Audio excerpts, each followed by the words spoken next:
വാർത്തകൾ തുടരുന്നു. ഒരു പഞ്ചായത്തിൽ ഒരു കളിക്കളം എന്ന പദ്ധതിയുടെ ഭാഗമായി 1 കോടി രൂപ വിനിയോഗിച്ച് നിർമ്മാണം പൂർത്തീകരിച്ച പത്തിയൂർ ഗവൺമെന്റ് ഹൈസ്കൂളിലെ സ്റ്റേഡിയത്തിന്റെ ഉദ്ഘാടനം നടത്തി. അഡ്വക്കേറ്റ് യു പ്രതിഭ MLA ഉദ്ഘാടനം നിർവഹിച്ചു. ഒരു പഞ്ചായത്തിൽ ഒരു കളിക്കളം എന്ന പദ്ധതിയുടെ ഭാഗമായി 1 കോടി രൂപ വിനിയോഗിച്ച് നിർമ്മാണം പൂർത്തീകരിച്ച പത്തിയൂർ ഗവൺമെന്റ് ഹൈസ്കൂളിലെ സ്റ്റേഡിയത്തിന്റെ ഉദ്ഘാടനം നടന്നു. അഡ്വക്കേറ്റ് യു പ്രതിഭ MLA ഉദ്ഘാടനം നിർവഹിച്ചു.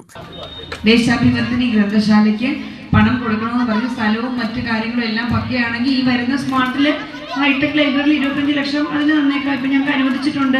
4 ലൈബ്രറി എടുക്കാം. അതിലൊന്ന് ദേശവർദ്ധിനി നമുക്ക് അടിപൊളിയായിട്ട് നമുക്ക് ചെയ്യാൻ കഴിയും. ഇപ്പം 2 എണ്ണം, ഒന്ന് നളന്ദ, ഒന്നത് 2 പത്തിയൂർ തന്നെയാണ് ഏകദേശം വന്നിട്ടുള്ളതെന്നാണ്. ഇപ്പം അതിൻ്റെ എസ്റ്റിമേറ്റും കാര്യങ്ങളും എടുക്കാം.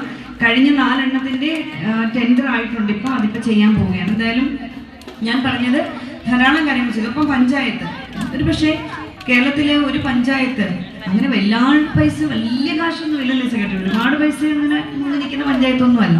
എങ്കിൽ പോലും ആ പഞ്ചായത്തിന്റെ പരിധിയിൽ നിന്നുള്ള 1 കോടി രൂപയ്ക്ക് ഒരു ആശുപത്രി കെട്ടിടം പണിയാനായിട്ട് മുൻ ഭരണസമിതി തയ്യാറായി എന്നുള്ളതും ആഘോഷപൂർവ്വമായി ഉദ്ഘാടനം നടന്നു ഞാൻ ഓർക്കുന്നു. ഗ്രാമപഞ്ചായത്ത് പ്രസിഡന്റ് KB പ്രശാന്ത് അധ്യക്ഷനായി. നമ്മുടെ പഞ്ചായത്ത് വളരെ പെട്ടെന്നുള്ള ഒരു രീതിയിൽ മാറിക്കൊണ്ടിരിക്കുകയാണ്. അതിന്റെ ഭാഗമായിട്ടാണ് നമ്മുടെ ഈ സ്റ്റേഡിയവും നമുക്ക് ലഭ്യമായിരിക്കുന്നത്. നമ്മുടെ MLA വന്നതിന് ശേഷം നിരവധി വികസന പ്രവർത്തനങ്ങളാണ് നമ്മുടെ നാട്ടിൽ നടന്നിട്ടുള്ളത്.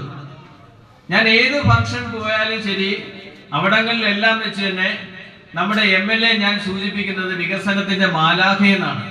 നമ്മുടെ നാട്ടിലെ നടന്നിട്ടുള്ള വികസനങ്ങൾ ഇതുപോലെ എല്ലായിടത്തും ഈ വികസനങ്ങൾ നടന്നിട്ടുണ്ട് എന്നാണ് ഞാൻ സൂചിപ്പിക്കുന്നത്. MLAയുടെ മണ്ഡല ആസ്തി വികസന ഫണ്ടിൽ നിന്നും 50 ലക്ഷം രൂപയും കായിക വകുപ്പിൽ നിന്ന് 50 ലക്ഷം രൂപയും വിനിയോഗിച്ചായിരുന്നു സ്റ്റേഡിയം നിർമ്മിച്ചത്. Mud football court, step gallery, flood ലൈറ്റുകൾ, long jump pit, toilet, change room, drainage സൗകര്യങ്ങൾ, ഫെൻസിംഗ്, വൈദ്യുതീകരണം എന്നീ ഘടകങ്ങളാണ് പദ്ധതിയിൽ ഉൾപ്പെടുത്തി പൂർത്തീകരിച്ചത്.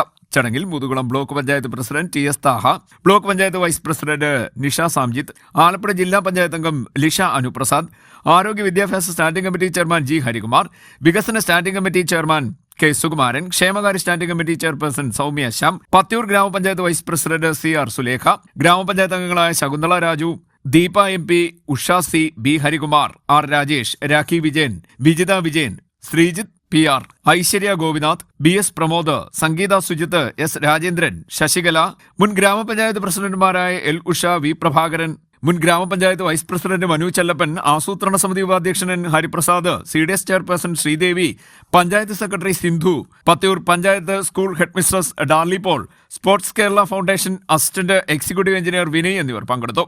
സ്പോർട്സ് കേരള ഫൗണ്ടേഷനായിരുന്നു നിർമ്മാണ ചുമതല. തുടർന്ന് ഐവറി കോസ്റ്റ് നൈജീരിയൻ താരങ്ങളും സന്തോഷ് ട്രോഫി താരങ്ങളും ഓൾഡ് ട്രാഫോർഡ് തിരുവനന്തപുരവും പ്ലേ ബോയ് തൃശൂരും തമ്മിൽ പ്രദർശന മത്സരവും നടത്തി. CDNet news, Kayamkulam.